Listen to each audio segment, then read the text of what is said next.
Hello, yeah, wrong 'un. More ranty rollicks from the ranting madman.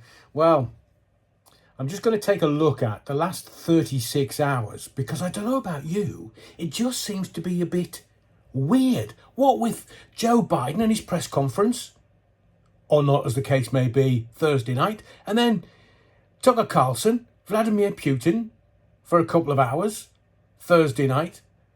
And then yesterday, it was Alex Jones and David Icke and Elon Musk on X. It's all a bit surreal. So let's pick through a couple of these subjects and let's have a look at exactly what is going on. Now, as I've said before many times, I always have one eye on the timing of things.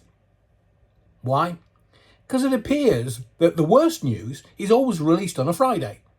Because then that gives them 2 days. Look, the news cycle at the moment is not a week. It's not 3 or 4 days. It is 24 hours. So by the time sort of 24 hours has gone by, yes, I know that's the obvious one, Adrian. If 24 hours has passed, then the news tends to just disappear and there's a new story. So if you look at Thursday and Friday, we had Joe Biden, incomprehensible Joe Biden, President Biden to you and I, number 46. He had his news conference within a couple of hours. That was all forgotten about. And it was all about Tucker Carlson and Vladimir Putin. And then less than 24 hours later, it was all about Alex Jones, David Icke and Elon Musk. Or should I say Adrian Ditton.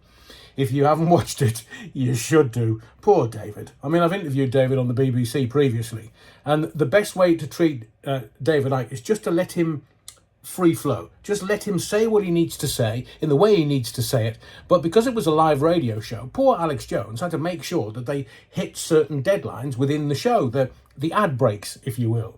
So it was very interesting. We'll talk about that in a second. But let's get to Abdul Azidi and the Metropolitan Police Service, because I think the Met think we're a bit dim, like a 40-watt light bulb. Not quite sure how they got to that conclusion, because some of us know the game. And let me say this. Metropolitan Police Service are saying that Abdul Azidi has killed himself in the Thames near Chelsea Bridge. Police boat searches started this morning at 9 o'clock and were taking place near Chelsea Bridge. Azidi was last seen on CCTV on the bridge at 23:47, 4 hours after the Clapham attack. So that's the only lead they've got to go on. Bit of CCTV that categorically puts Abdul Azidi in a certain place at a certain time. There is no indication and no evidence that he's in the Thames. None. Zero. Zip, nix, nada. And that is why, if you remember, the Metropolitan Police Service said he's not in the Thames. I mean, literally within 24 hours of the Clapham attack, the police said he's not in the river. But they have no clue where he is. None. Zip. They don't know whether he's dead or alive. They don't know whether he's hiding in a mosque or up a tree or in a bush. They have no idea where. Well, he's Christian. He wouldn't be in a mosque, would he? I'm being facetious. He could be anywhere. Could he have gotten out of the country? Not sure he'd want to take one of the boats that land at Dover back across to France. So how would he? Where would he? Could he?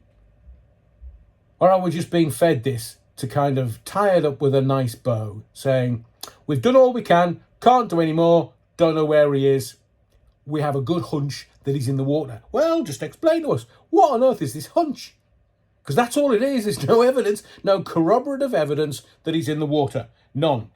So the police are also saying that at this time of the year, the River Thames is a very fast-flowing river, full of snags, and it was possible that Azidi's body may never be recovered. So tell me, using both IQ points, how do they know he's in the river?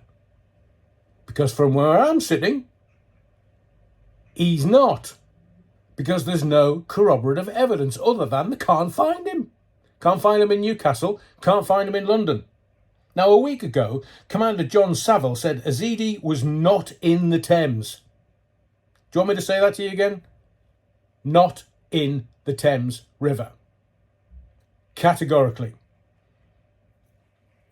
And the commander said that they would not be searching the Thames. So why the change of focus? There's no evidence to say that he's in the water. The River Thames, as you and I both know, is one of the deepest major rivers in Europe. There's the Thames flood barrier, 520 metres at Woolwich. Not sure the body's going to go there. And a body at Chelsea Bridge could quite easily float out to sea. But ask anybody, any seafarer, anybody that's had any involvement with anybody that's either drowned or been found in water after long periods of time, the body expands, bloats because of the water. So what do Metropolitan Police Service know that they're not making public? And that was released Friday tea time. I keep telling you the timing, Friday tea time, because by the time we get to Monday, everybody's forgotten. Monday morning, oh, new week, new cycle. So let's just keep an eye on that. The thing that I love the most over the last 36, 48 hours is the political classes are absolutely, they've got their knickers in a bunch. Why? Because someone has had the temerity to go and interview Vladimir Putin. Now remember the reportage, what we were being fed, the propaganda, if you wish. Putin's a bad man. Putin's evil. He's going to try and take over the world. He's going to go into Poland. He's going to march into Poland. Oh, hang on. We've heard that one somewhere before. And all of the usual propagandists, the people who would benefit from all of this, have been given it that. Told you a million times. How can you tell when a politician's lying? Their lips move. So they're saying, oh, Vladimir Putin, don't you dare believe anything that comes out of his mouth, because he's lying. Hang on. How do you know he's lying when no one's broadcast the interview? Hillary Clinton. She was the first one out of the traps. No. Tucker Carlson, he's a lapdog. No. It's all lies. It's all lies. Is it, Hillary? So what about your husband being best buddies with Jeffrey Epstein and visiting Jeffrey Epstein's island and being on the Lolita Express, Hillary? Oh, you don't want to talk about that. You just want to tell us that Vladimir Putin's lying. What about the emails? So, the political classes, using their attack dogs, if you want to describe them as such, to smear Carlson, the Russian president, Vladimir Putin, Boris the Clown. Boris the Clown, he put a video up on social media last night saying, ho, ho, ho, ho, ho, ho, ho, ho, ho, ho, ho, ho. By the way, read it in the mail. So, Bojo, mate, I've read it. Jack and Norrie has more truth to it than you. Now we know you've been sacked 3 times for lying, twice by the Conservative Party and once by the Times. So, we can't really take what you say as truth. Can we, Boris? Mate. So, let me just get into this. Boris the Clown's calling Tucker Carlson's interview with Vladimir Putin, and I quote, a tissue of lies. Direct quote. And ludicrous. Now, he says the word ludicrous, and I think of an American rapper. Great voice, by the way. Read it all in the Daily Mail. Oh, Boris, it was the only reason I bought it this morning for you. Good sales technique. I read it and I thought, this is utter pants. I would give you a different word, but I think this video might get struck off YouTube if I do. It just... Now, within the reportage, Boris has got Putin aligned with Hitler. Oh, that's a bit grubby, Boris, mate. You were in Ukraine, telling Ukraine no to peace. And then in today's Daily Mail, Boris Johnson, not only does he align Putin with Hitler, oh, it's a bit naughty, to be fair, all he got was a university award from the Ukrainians and not much moolah from selling them arms. And he says, Bojo says that his involvement in Putin's accusation that he scuppered a peace deal is not addressed in the Daily Mail article. It's not. Now, Vladimir Putin, via Tucker Carlson, has said Boris Johnson, Boris, second name, Johnson, scuppered the peace deal. And Boris in the Daily Mail hasn't addressed it. Much. You would think that's the first thing he was going to put in his article. Why not just come out and say it, Boris? It's all BS. As in Vladimir Putin. But he didn't. He just says, Carlson, and I quote directly, did not challenge the ludicrous suggestion that the UK government persuaded the Ukrainians to fight on. It wasn't the UK government. It wasn't all the uncivil servants that went across to Ukraine to persuade the Ukrainians to fight on. It was the blonde-haired clown called Boris Johnson. So why would he be doing that then? And how much did he get paid by his handlers? Can you see? All propagandist. Starts on a Friday, ends on a Monday. Now, as I've said, and I will end this little ranty bit, Boris has been sacked more times than I've had odd dinners. Tory party, Times. I mean, the whole country was up in arms because he was having parties, and then they were deliberating on what the definition of party was. It was a meeting, Your Honour. And you were locked up at home, you couldn't even get out. So let's get to... It just gets even weirder. It just gets more surreal with the politicians. And I love politics, as I've said to you before. It's the entertainment arm of the military-industrial complex. It's show business for ugly people. I mean, have you seen Boris's hair lately? Mind you, have you seen President Biden's hair? I mean, I'm one to talk, but these are seemingly the most powerful men on planet Earth, leader of the West. So there's been a poll in America. And the question is, who would you have as president? Would you have Vladimir Putin? Or would you have Joe Biden? 78% of all those polled in America wanted Vladimir Putin as their president. Why? They explained in the poll, because he's competent and get things done. Make America great again. So any decent journo would give their left arm, their right arm, and possibly both legs to get an interview with Vladimir Putin. Because he's going to say yes or no, but mostly says no. And he chooses who he's going to speak to, like anybody in showbiz or politics. They all decide who's going to be the better interviewer to benefit them. That's the game. So far, Tucker Carlson's interview with Vladimir Putin has 173 million views. That one interview has had more views than all of the news channels in America put together for at least a couple of weeks. That's why they're upset, because they didn't get it. Because they're not good enough. They're not journalists, they're propagandists. They just write what they're told to write. And you know how it works, don't you? They write a piece and it goes to the sub-editor. No such thing as a good sub. If you catch me drift. And then it goes to the editor. The editor will either red pen it or it will get through with some changes. But ultimately, the propagandist is not the one that makes the decision whether what they've written goes in or out. So let's have a look at President Biden. I mean, he has a press conference. I think I've told you many times in my lives that young Joe,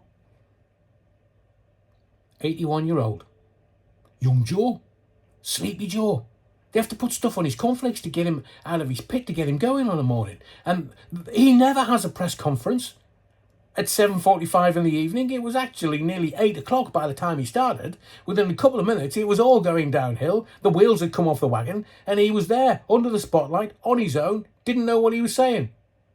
So can you imagine Vladimir Putin, 78% approval approval poll by the Americans, 78%.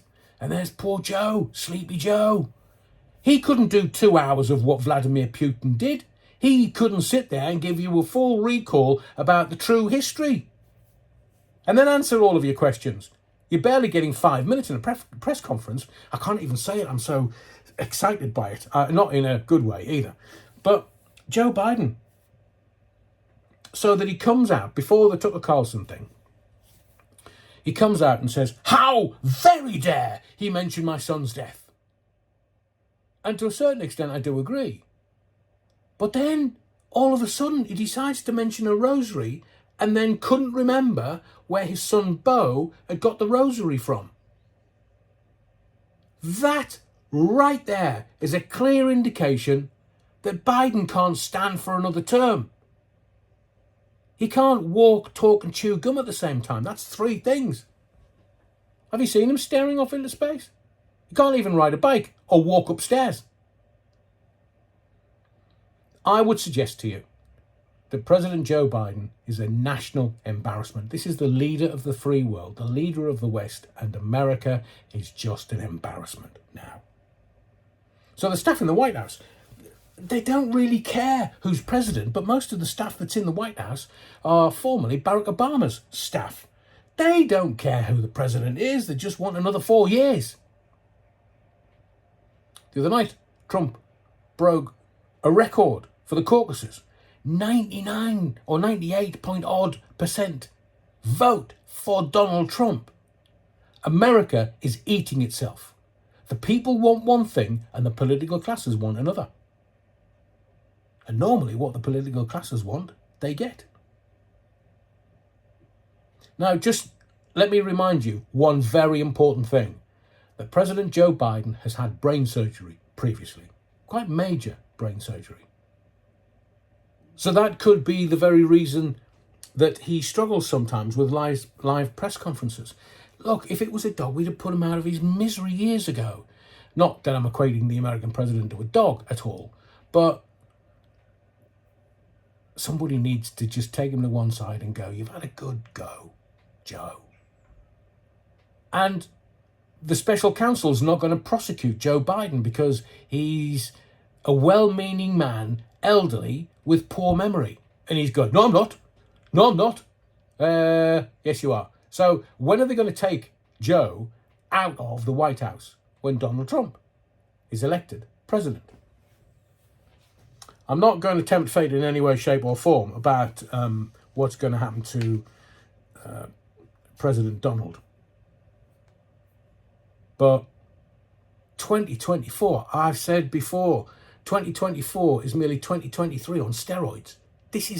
We're only into February. It can't get any more surreal. Poor Japan in January. And now we're looking at Ukraine, Putin, Biden, and the political classes having meltdowns. It's fabulous entertainment. Because you can see right through what they want to do. They want to stay in power, the political classes. It's not Joe Biden that's president. It's Barack Obama pulling the strings. I wonder when Big Mike's going to stand for president. Do you know who Big Mike is?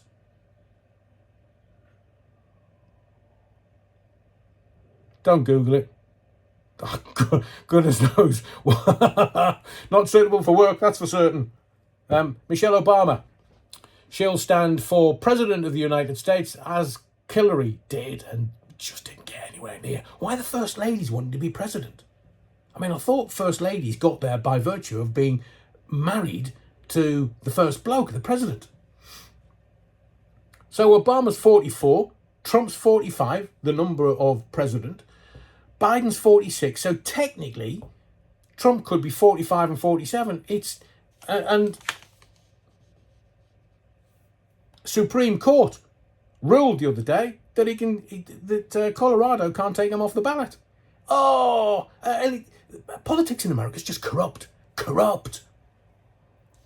So, and finally, Esther, 2 things. 1, keep your eye on the British farmers because they're kicking off again. What do you mean again, Adrian? Foot and mouth 20 years ago.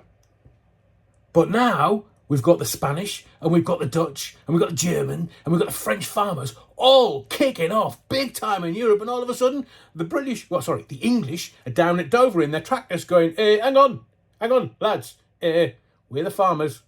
We produce. We feed you. No such thing as cricket in this country. There's the sport. Singular. So, the farmers are kicking off. And now, and finally, Esther, Channel 4 have come up with a jolly wheeze for a new programme. What they're going to do is they're going to make a show about virgins losing their Virginian. It's not new. Kiss FM did it 25 years ago. They held a competition. They cleared the boardroom, put mics in, put a bit of falling down water in there and left them to it and recorded it. You know, having a dance in the boardroom. But the directors were happy about that. And then Channel 4 have come out saying, yeah, and we're going to get all the Virginians together and we'll get the experts in, so to speak. Maybe I need to rephrase that. So, coming to your telly soon, Channel 4, selling the Sierra Echo X-Ray hard. Oh, maybe I need to rephrase that. Look, go on, Foxtrot Oscar, and wake the Foxtrot up. I'm Adrian Allen. Thank you for your likes, your subscriptions, and please check that you are still subscribed to the channel. Continue to like the videos if you like them, and most of all, thank you for your indulgence. And I'll see you for a live Sunday 8 p.m.